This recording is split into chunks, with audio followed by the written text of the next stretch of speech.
Secular Gujarat ન્યૂઝમાં આપનું સ્વાગત છે। ગુજરાત સરકારના આદિજાતિ વિકાસ મંત્રાલય દ્વારા જનજાતિ વિદ્યાર્થીઓ માટે પોસ્ટ મેટ્રિક શિષ્યવૃત્તિ ચાલુ વર્ષે બંધ કરવાના નિર્ણય વિરુદ્ધ તથા ગ્રાન્ટેડ લો કોલેજોમાં પ્રવેશ પ્રક્રિયા પુનઃ ચાલુ કરવાની માંગ સાથે અભાવિપના ઠેર ઠેર ઉગ્ર વિરોધ પ્રદર્શન।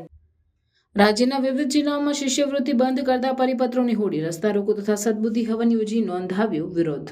ગુજરાત સરકારના આદિજાતિ વિકાસ મંત્રાલય દ્વારા 28 ઓક્ટોબર 2024ના રોજ જાહેર કરાયેલ પરિપત્ર અનુસાર મેનેજમેન્ટ કોટા હેઠળના જનજાતિ વિદ્યાર્થીઓ માટે પોસ્ટ મેટ્રિક શિષ્યવૃત્તિ બંધ કરવાનો નિર્ણય લેવાયો છે।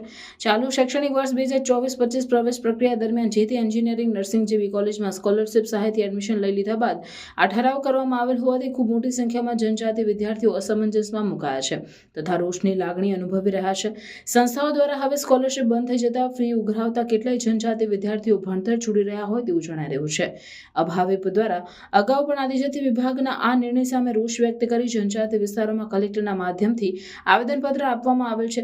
બહોળા વિદ્યાર્થી સમુદાયને ધ્યાને રાખી રાજ્યમાં ઉગ્ર વિરોધ પ્રદર્શન થકી અભાવિપ સ્પષ્ટ માંગ કરે છે કે શિષ્યવૃત્તિ પાછો ખેંચવાનો પરિપત્ર શૈક્ષણિક વર્ષ 24-25માં પ્રવેશ લીધેલ વિદ્યાર્થીઓ પર લાગુ કરવામાં આવે નહીં તથા વેકેન્ટ ગવર્મેન્ટ કોટા સીટોને મેનેજમેન્ટ કોટામાં રૂપાંતરિત કરવાના નિર્ણયને રદ કરવામાં આવે।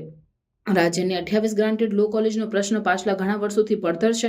ચાલુ શૈક્ષણિક વર્ષે પણ લો કોલેજમાં પ્રવેશ પ્રક્રિયા શરૂ થયેલ નથી। બાર કાઉન્સિલ ઓફ ઇન્ડિયાના ધારાધોરણ પ્રમાણે ગ્રાન્ટેડ લો કોલેજોમાં પ્રાધ્યાપક ના હોવાના કારણે કાઉન્સિલ દ્વારા તમામ કોલેજોની માન્યતા રદ કરવામાં આવે છે।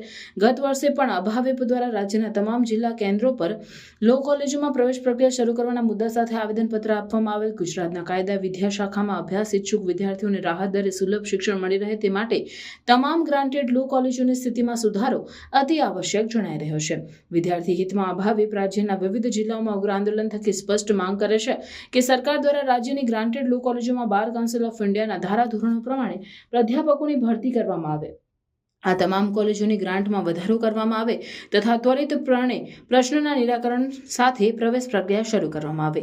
અભાવિપ ગુજરાત પ્રદેશ મંત્રી સમર્થ ભટ્ટ જણાવે છે કે ગુજરાતના તમામ જિલ્લાઓમાં વિદ્યાર્થી પરિષદના કાર્યકર્તાઓ વિરુદ્ધ હેતુ રસ્તા પર છે, ત્યારે આ માત્ર એક શરૂઆત છે। અભાવિપની આ બંને વિષયો પરની માંગો સ્વીકારવામાં નહીં આવે તો આનાથી મોટા સ્વરૂપમાં વિદ્યાર્થી શક્તિ આંદોલનના માર્ગ અપનાવશે।